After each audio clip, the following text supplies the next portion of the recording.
Roma Mkatoliki mbaloni kwa madawa ya kulevya Marekani. Moja kati ya story ambayo ilitushtua sana. Watu tukasema, hiki ndo kilichokuwa kimempeleka Roma huku, isije kawa harakati zake nyingi zilikuwa ni hivi.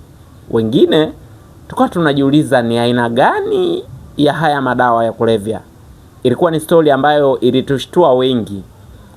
Kwa sababu Roma ni msanii wetu na ni moja kati ya wasanii ambao wamefanya makubwa kwenye nchi hii, na yani ana mchango mkubwa sana kwenye mziki wa Tanzania. Lakini tunaenda wapi sisi kama Watanzania inapofika kipindi unachapisha kabisa taarifa kama ile, na unajua kabisa kwamba watu wakiona umetoa taarifa kama ile na umeweka brand ya mtu anayeheshimika, inakuwa ni kitu ambacho unaleta taharuki na unaondoa sifa ya msanii, kwa sababu sio wote wanaopenda kuchunguza kiundani zaidi kujua hiki kitu ni cha ukweli ama cha uongo.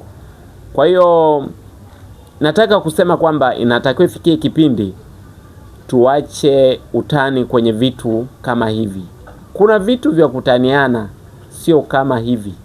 Unajua sometime wengine wana familia, unakuta mwingine mzazi wake ana pressure, akiona posti kama ile, anaona pale juu kuna logo ya brand kubwa ambayo inaheshimika Tanzania, moja kwa moja hanaga uvumilivu, unakuta mtu chini. Inakuwa ni athari kubwa sana. Kwa hiyo unaweza ukajikuta mnaua watu kwa kuposti vitu vya utani wa kijinga. Tunatakiwa tusifikie huko jamani. Hii ni Tanzania.